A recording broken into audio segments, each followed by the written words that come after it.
Hello everyone. Welcome back to Geek Fandom, your source for everything mainstream movies, televisions, video games, and of course, comic books. Today we're going to be talking about none other than Violent Night. I, of course, just got back from the theaters after watching this, and I have a couple of thoughts that I want to share with you, and this, of course, will be a spoiler review. So keep in mind, if you do not want any spoilers on this movie, this is your chance to scroll past, click away, do what you can to protect your eyesight, to protect your dignity, because I know that is a special part of you that you want to keep. All right. We good? Let's begin. So, of course, the movie and Christmas fashion has a lot of the Christmas spirit, but it also plays well as a slasher, which it was promoted to be. One of the parts in this movie, one of the key points I think the movie lacks on is, of course, the comedy. I think the comedy fell flat a couple of times. I think some of the dialogue was pretty well executed. I'm gonna go ahead and say this. I feel like I'm gonna just go ahead and get my general ideas, and then I'll elaborate on them as we continue. I feel as if the story, the plot, I mean, it's not meant to be taken seriously here, but we are professional movie reviewers, and we're gonna dissect everything as best as we can. So, may I continue? The story, it was dragged out. Little thread. It was dragged out, and there were some scenes I feel like weren't needed. One of the scenes that I actually thought was pretty cool and interesting was the backstory of him being a warrior, his relationship with a little girl, and how that upped his relationship with her. You know, they built a connection. By the way, I just got back from the theater. The little girl's name is Trudy Limestone. Just a lovable little girl. I thought that it was a lot of fun how they developed on screen. Kind of made me forget for just a few seconds what I was actually watching. Like, bro, you're not watching a Disney movie. You are watching a slasher about a diabolical Santa Claus. That's what we're watching here. Wake up. And so I'm looking at that, and I'm kind of thinking, the genre is kind of hopping back and forth. It's not really, staying in its place. It's not staying, which is kind of fun because it's different, it's new, it's original. I mean, there's not many movies that do that, I mean, name another Christmas movie, like anything that just kind of takes a persona that we come to know and just twist it. How can we make it eye-catching? That's what this movie does, and it does it in a great fashion that, like I said, it switches genres. Like, it has some of the seeds planted in, like something that you would see in a Santa Claus movie, the original Tim Allen ones, my childhood, but it also mixes it in with some slashers. It's fun, of course, like I said before, and I mean, I gotta say, let's just take a look at the Rotten Tomatoes scores, because I feel like for a 70% on Rotten Tomatoes, I feel like that's a fair rating, and it was nice. It was nice. I feel as John Leguizamo, I think I'm pronouncing his name correctly, plays a really good villain. You know, I thought his performance was nothing short than great.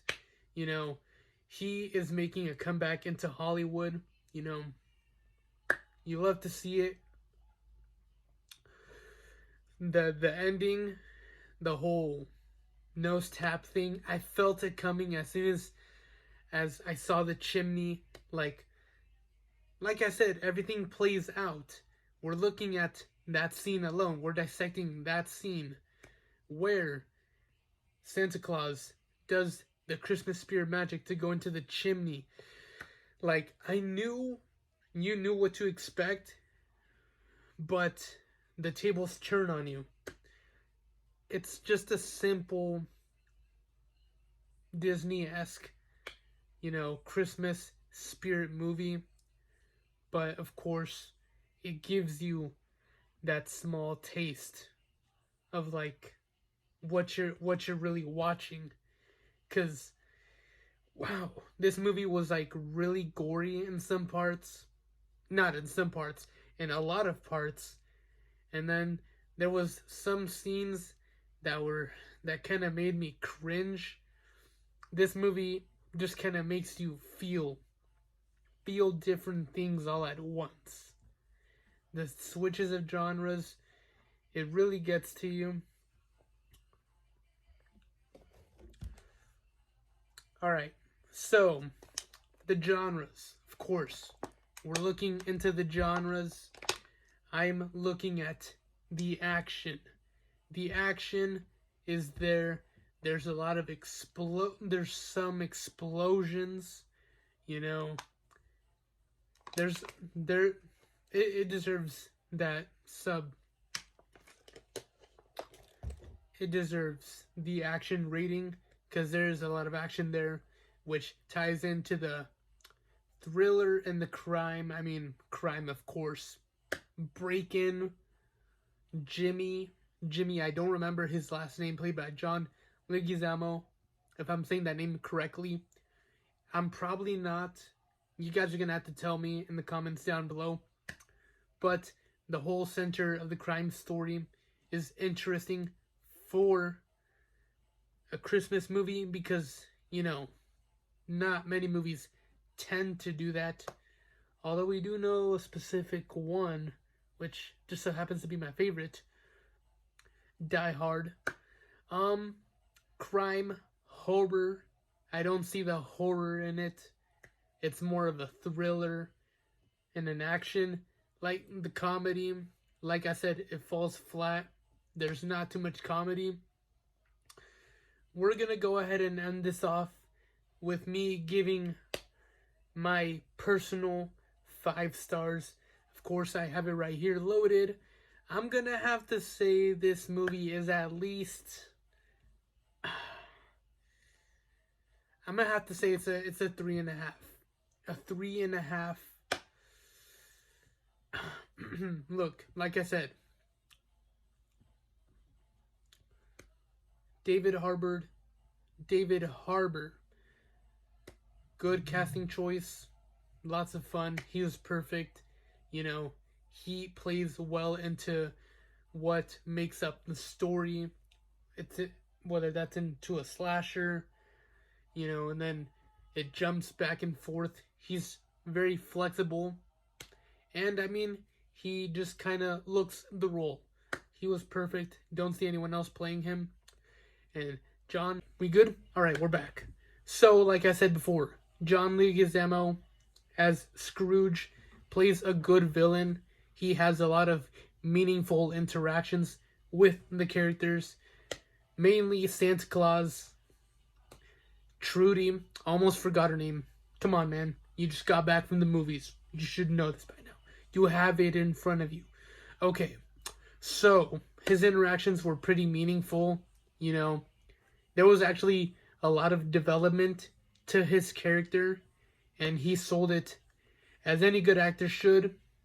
His villain was no shorter than great. I enjoyed the heck out of it. We're going to keep it PG here. I mean, we're talking about a movie that's for adults, but we're going to keep it PG because I don't know who could be watching. But, yes, he plays a good villain. By the way, if you're a little kid, don't even think about watching this, because it'll ruin Santa for you. You got that? Don't do that. Okay, back on track here. A lot of meaningful interactions. I thought his character was great. Of course, John Leguizamo is making a comeback into Hollywood. So now that I feel like I've dissected everything properly, I'm going to go ahead and give my final rating, and I'm going to tell you whether I think you should watch it or not. I feel as if this is a fun movie, you know, don't take it seriously. Like I said, it jumps from genre. The characters, they're fairly introduced. There's a fine line between how Santa Claus and Scrooge are developed. They're the two main protagonists. They go hand in hand together. That aspect of the movie works. It feels as both a kid's Christmas movie, and then it jumps back to a slasher. It jumps back and forth. So maybe this is a fun movie that you'll enjoy watching with a friend, you know, girlfriend, boyfriend. You know, this is just a fun one and done movie to pass a good evening. But this is not, of course it's not one of my favorite Christmas movies, let alone one of my favorite action movies, let alone one of my favorite comedy or horror/thriller movies. This is just a fun movie to take away, to kill time. I feel as if I'm gonna watch it when it comes to streaming. I don't plan on rewatching it in theaters. In my opinion, I'm gonna give my final rating of 3.5 out of 5 stars. That is my final rating.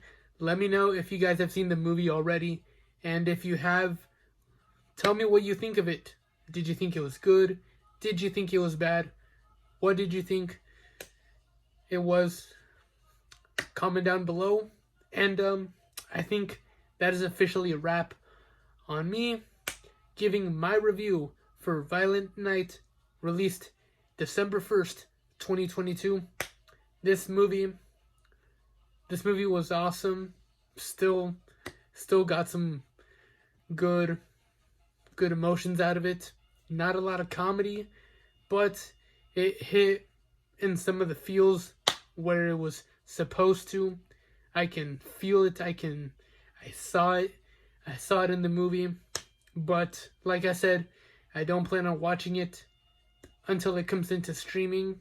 This one is maybe a movie that you could probably wait for. And of course, I'm sitting here rambling about it. But I feel as if that was everything. I got everything off my chest. This was a good one and done movie. You'll probably forget about it a month from now. But it's still some fun if you want. It doesn't kill you to spend $10. I mean, you got David Harbour. He's a good actor. I'll watch anything that he's in. Anyways, that is going to go ahead. That is going to be a wrap to this video. If you guys enjoyed this video, make sure you hit like and you comment and you subscribe to the YouTube channel and follow me on my other social platforms down below. That is going to be it for today.